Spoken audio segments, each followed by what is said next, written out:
백성을 듣고 떨며 너로 말미암아 근심하리라 하셨느니라. 아멘. 신명기 2장 16절부터 25절까지 본문입니다. 모든 군인이 멸망한 후에 말씀하시다. 모든 군인이 멸망한 후에 말씀하시다 라고 하는 말씀의 제목입니다. 오늘 본문에서도 백성들의 멸망에 대해서 말씀하고 있는데요. 16절과 17절 말씀 보겠습니다. 16절, 17절 모든 군인이 사망하여 백성 중에 멸망한 후에 여호와께서 내게 말씀하여 이르셨다, 이렇게 증거하고 있습니다. 군인이 사망했다라고 지금 기록이 되어 있는데요. 군인으로 번역된 단어, 이 땅에서 말하는 전쟁을 하는 사람을 가리키는 말이 아니겠죠. 왜냐하면 군인이라고 하는 것은 땅의 사람의 개념인데, 이 단어를 진리적 관점으로 해석을 하면 영적 싸움을 하는 자들을 가리키고 있는 말입니다. 즉 말씀으로 말미암아, 하나님이 준 진리로 말미암아 내 안에 차오르는 나의 육신, 나의 본성, 나의 욕망과 싸워내는 자들을 가리켜서 이 군인이라고 번역된 단어를 사용하고 있습니다.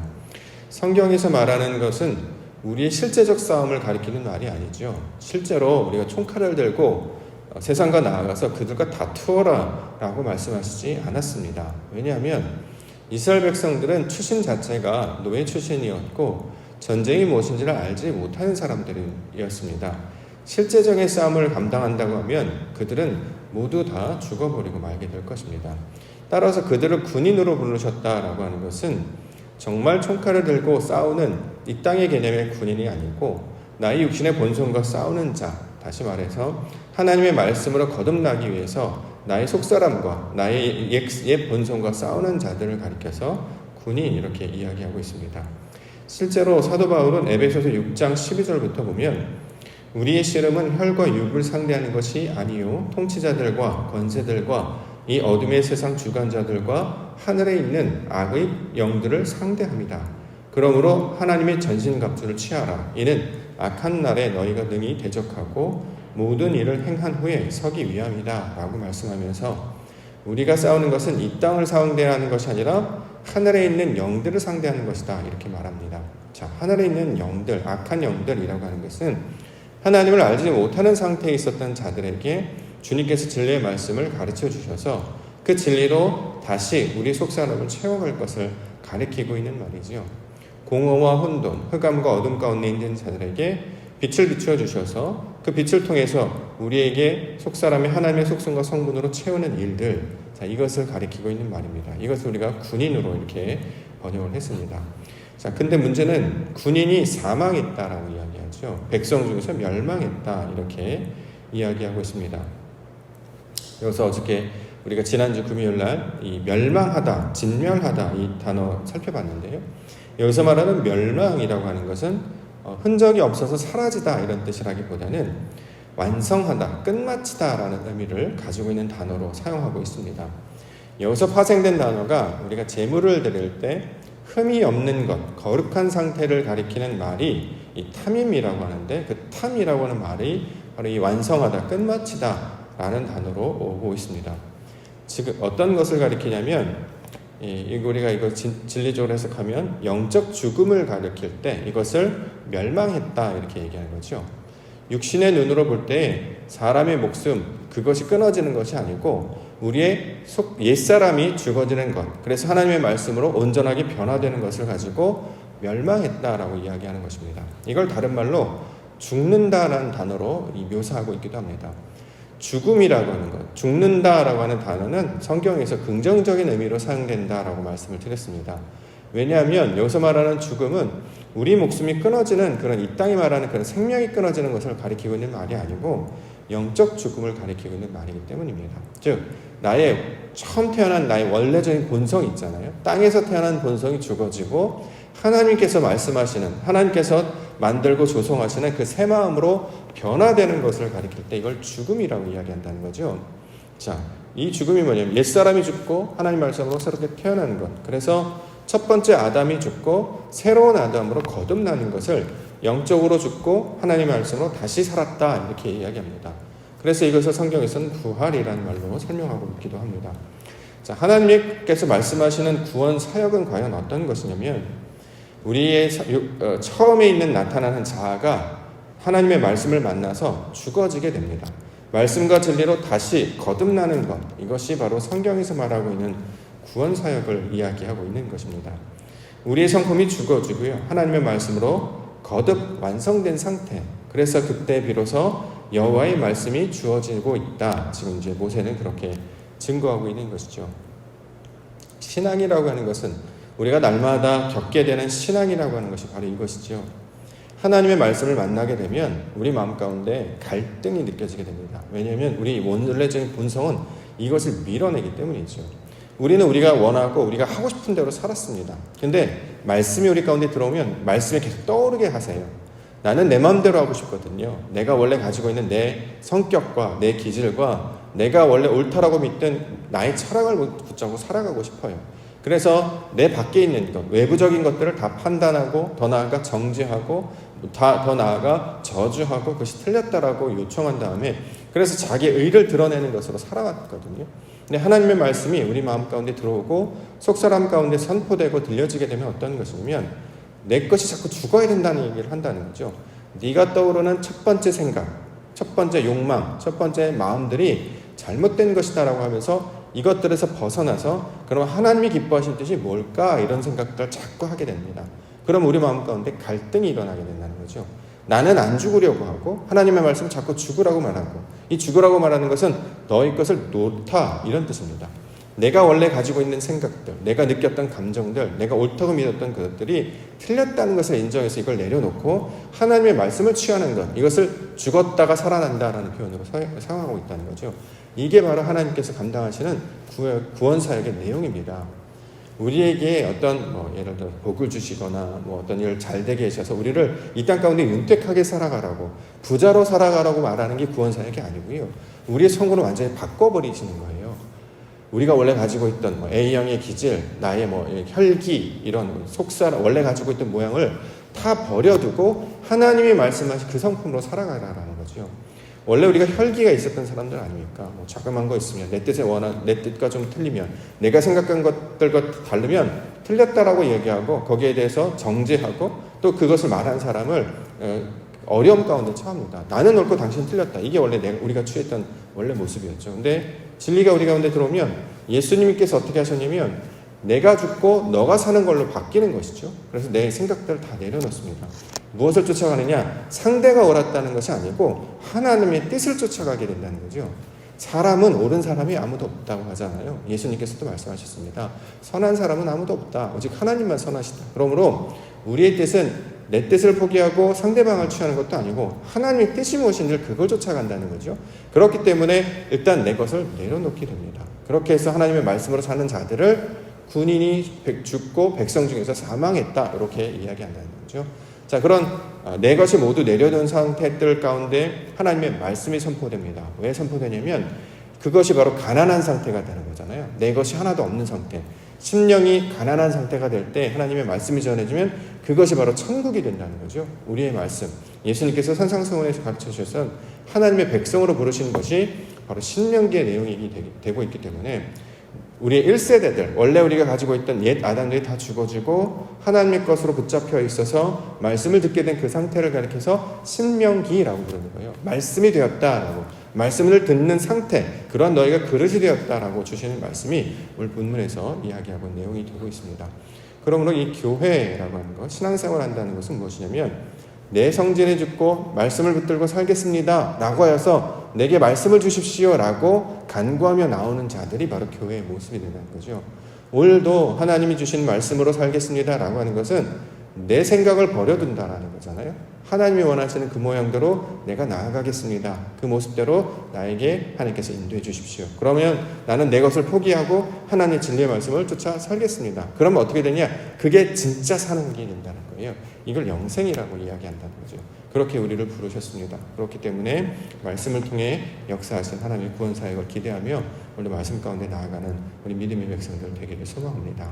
자, 9절들 보겠습니다. 첫 번째는 일어나 행진하라 이렇게 말씀합니다. 2장 24절 말씀 보겠습니다. 24절 말씀, 너희는 일어나 행진하여 아르논 골짜기를 건너라. 내가 헤스본 왕 아모리 사람 시온과 그의 땅을 내 손에 넘겼은즉 이제 더불어 싸워서 그 땅을 차지하라. 이렇게 말씀하고 있습니다. 일어나 행진하다. 이제 이 말씀을 들으면 우리가 이제 단어를 계속 배우고 있기 때문에 이제 깨달을 수 있다는 거죠. 일어나다라고 하는 말, 쿰이라는 거죠. 달리다 쿰 할 때 그 쿰입니다.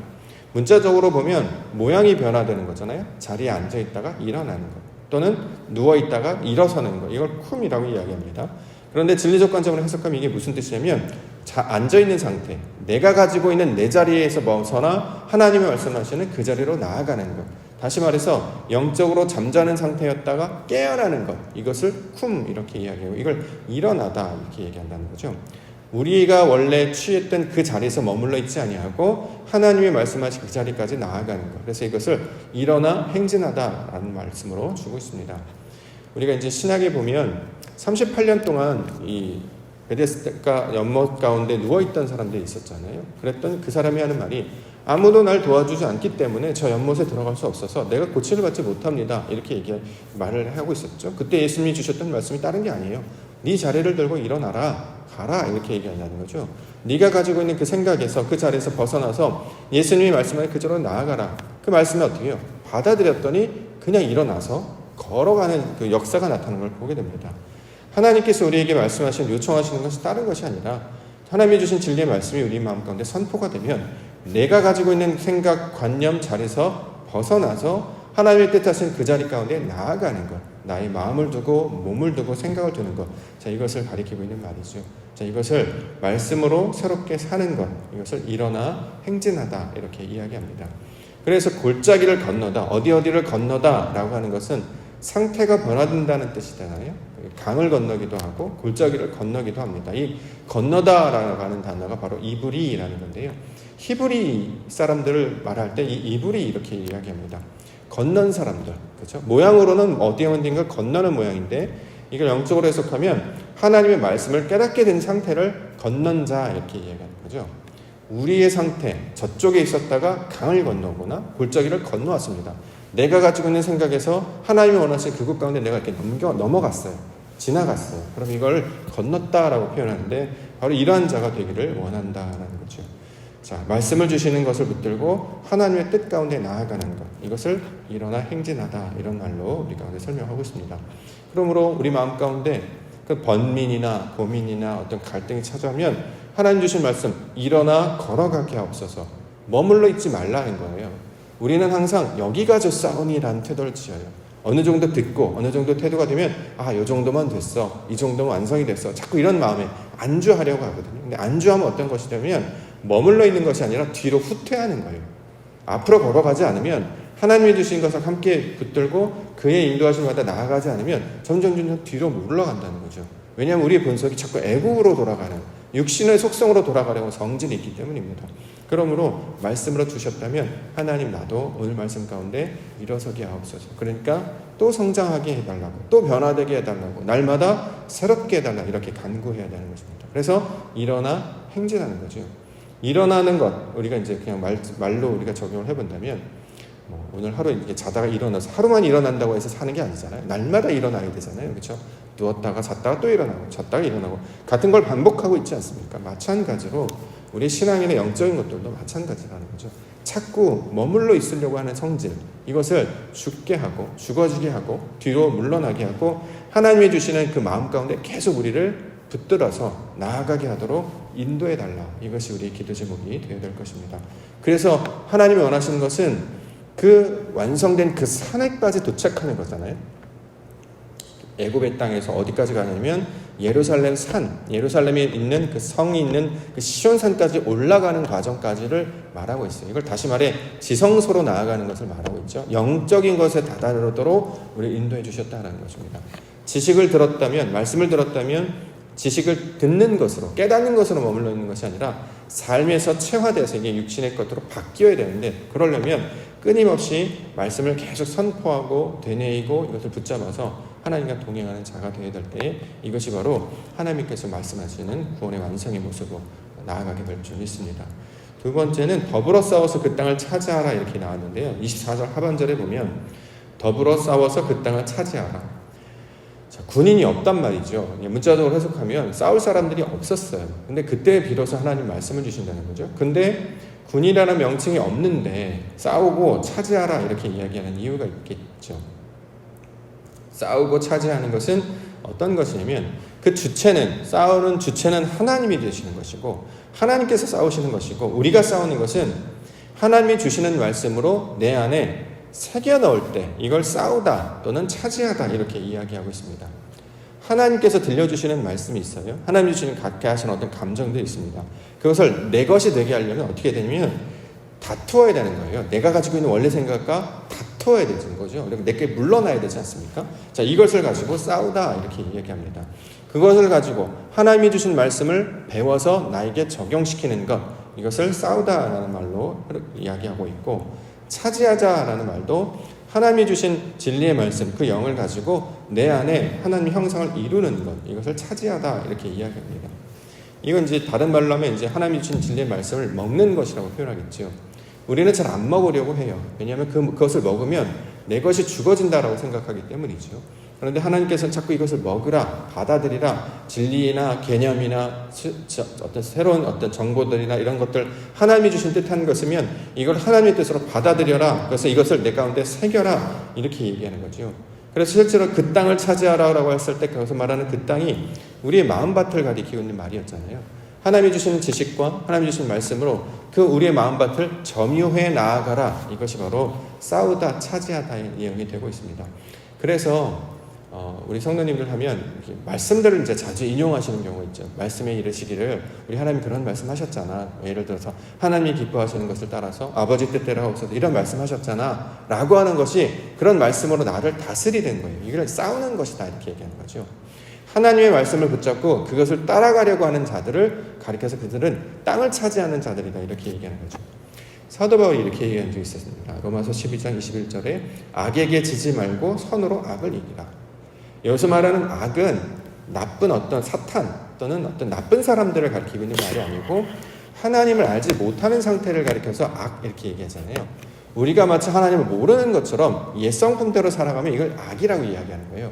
여러분, 그런데 선으로 악을 이기라는 거죠. 선은 무엇이냐면 하나님께서 보시기에 좋았더라 하는 그 상태잖아요. 하나님께서 우리에게 말씀을 주셔서 하나님의 뜻을 아는 상태가 되었어요. 그러니까 모르는 옛 상태와 하나님을 아는 새 사람과 부딪혀 싸우는 거죠. 그래서 어떻게 해요? 선으로 악을 이기는 거예요. 빛으로 어둠을 물러가게 하고 말씀으로 우리의 자기 의를 물러가게 하는 것, 이것을 선으로 이기다라는 말씀으로 사용하고 있습니다. 우리가 그런 자들이 되어야 되겠다라는 거죠. 한 주를 살아가거나 하루를 살아갈 때마다 여러 가지 생각들이나 관념들이 나타나잖아요. 그것이 나든 우리 관계든 가족이든 이웃사람이든 이렇게 편한 상태로만 계속 나아가진 않습니다. 어떨 때 보면 요즘같이 이제 날씨가 덥거나 이 코로나가 이제 발생되는 상황이면 조금 상태가 좀 달라져도 소위 말하는 짜증이 나기도 하고 화가 나기도 하고 이렇게 우리가 되게 예민해지는 상태가 된단 말이죠. 근데 그 예민해지거나 짜증이 나거나 화가 나는 상태를 가만히 돌아보면 옛성품대로 반응할 때 주로 그런 느낌들이 나타납니다. 바깥에는 자극은 똑같아요. 예전에도 그랬고 어제도 그랬고 늘 더웠어요. 근데 오늘 그렇게 짜증이 나는 이유는 내 마음이 편치 않다라는 거잖아요. 근데 가만히 보면 내 마음이 편치 않은 이유는 바깥에 있는 그 성질 때문이 아니라 내가 가지고 있는 원래 속사람이 잘 참지 못하고 툭하면 이제 연약하고 이렇기 때문에 그런 일이 나타났다는 거죠. 그런데 말씀이 우리 가운데 들어오면 하나님은 네가 가지고 있는 원래 성품대로 살아가지 말고 하나님이 기뻐하시는 그리스도의 모습으로 살아가라, 이렇게 지금 이야기하고 있는 것이죠. 그러므로 이 영적 싸움에서 이기는 자들, 그래서 그 땅을 싸워서 차지하는 자들이 되게 하시는 것이 바로 하나님께서 신명기를 통해서 가르쳐 주시고 있는 그런 내용입니다. 마지막으로는 무서워하며 두렵게 하시다, 이렇게 설명하고 있습니다. 25절. 오늘부터 내가 천하 만민이 너를 무서워하며 너를 두려워하게 하리니 그들이 내 명성을 듣고 떨며 너로 말미암아 근심하리라 하셨느니라. 자, 이제 역사적으로 본다고 하면 이제 이방 땅에 나아가서 이스라엘 백성들이 명성을 나타내는 장면을 지금 가리키고 있는 말로 설명하고 있습니다. 근데 무서워하게 하신대요. 두려워하게 하신대요. 이스라엘 백성들은 싸울 줄도 모르고 또 애굽에 있었던 사람들이었습니다. 그런데 그 훨씬 더 강력한 아낙 자손의 후손이 있었던 그 땅에 있는 사람들이 이스라엘 사람들의 명성을 듣고 무서워하고 두려워하게 된다는 거죠. 왜 그러느냐? 그들의 성질이 바뀌었기 때문입니다. 무서워하다라고 하는 뜻은 하나님의 속성과 상태로 열매가 맺다라는 뜻을 가지고 있습니다. 이걸 무서워하다라고 번역을 했고, 두려워하다라는 것도 영으로 완성된 상태를 가리키고 있는 말입니다. 한마디로 뭐냐면 이스라엘 백성들이 어떤 자가 됐냐면 엘로힘이 되는 거예요. 하나님이 되는 거예요. 하나님의 성분과 속성과 똑같은 것을 가리켜서 엘로힘이라고 말한다고 했잖아요. 예수 그리스도와 똑같은 자가 되는 거예요. 진리의 말씀을 가지고 있는 자와 똑같은 자가 되는 거예요. 그렇기 때문에 믿음 가운데 있는 자들은 세상이 감당하지 못하게 되는 것처럼 하나님의 속성과 성분으로 똑같이 조성이 되고 만들어진 자기 때문에 세상의 어떤 것에서도 흔들리지 않게 된다는 것이고 미혹되지 않는다라는 거죠. 그래서 이것을 가리켜서 무서워하게 하다, 두려워하게 하다라는 말로 설명하고 있습니다. 자, 우리가 미혹당하는 것, 육신의 본성 때문에 그렇고 우리가 미혹당하는 것, 세상의 것을 쫓아가기 때문에 눈에 보이는 것을 쫓아가기 때문에 미혹되거나 넘어지게 된다는 거죠. 그런데 진리의 말씀을 온전히 붙잡고 있는 자들은 눈으로 보는 것에 대해서 미혹당하지도 않죠. 듣는 것에 대해서도 흔들리지 않게 된다는 것입니다. 이걸 평강이라고 이야기하고 하나님께 결합되어 있다 이렇게 얘기하는 거죠. 하나님 말씀에 딱 결합이 되어 있으니까 거센 풍파, 바람이 불러도 흔들리지 아니하고 파도가 쳐도 떠밀려가지 않게 된다는 거예요. 이것을 가리켜서 무서워하다, 두려워하게 하다 이 말로 좀 설명하고 있다는 거죠. 하나님께서 그렇게 하신 것처럼 예수님께서 폭풍우를 잠잠케 하시고 세상을 다스리시는 것처럼 진리의 말씀을 가진 자들이 바로 세상이 감당치 못할 자들이 바로 하나님의 속성과 성분을 그대로 가져서 빛을 전하는 자가 될 것이다. 참 이것을 가리키고 있는 말입니다. 그러면 우리의 마음이 어떻게 됩니까? 평온하게 됩니다. 그렇죠? 세상에는 지금 난리의 소식이 있고 어떤 가뭄의 소식이 있고 질병의 소식이 있어요. 또는 어떤 전쟁의 소식, 기근의 소식 막 들려요. 사람들이 큰일 났다 두려워하고 공포가 떨고 어떻게 하든 우왕좌왕한다는 거죠. 근데 하나님의 말씀을 가진 자는 어떻게 됩니까? 흔들리지 않게 된다는 거예요. 하나님의 말씀 가운데 붙잡혀 있기 때문에 그의 진리로 인도함을 받기 때문에 걱정하지도 않고 원망하지도 않고 불평하지도 않게 되는 것, 이것을 가리켜서 하나님의 땅이 되었구나라고 말한다는 거죠. 하나님께서 원하는 모습과 똑같이 되었기 때문에 이것을 바로 가나안 땅이라고 부르고 있는 것입니다. 그 마음을, 그 땅을 우리의 마음 땅에 만들고 조성하여서 하나님께서 창세기에 말씀하셨던 그 동편 땅 에덴으로 만들어주시는 일, 그렇게 우리의 마음밭을 하나님의 것으로 변화시키는 일을 가리키는 것을 하나님의 구원 이렇게 이야기한다는 거죠. 그렇게 우리를 오늘도 빚어가시고 만들어 가실 줄 믿습니다. 이 일체의 비결을 깨닫는 것이 바로 신앙생활이 되는 것이죠. 성공할 때도 있고 실패할 때도 있습니다. 그러나 날마다 우리의 겉사람은 낡아지지만 속사람은 날마다 새로워지게 해 주실 줄 믿습니다.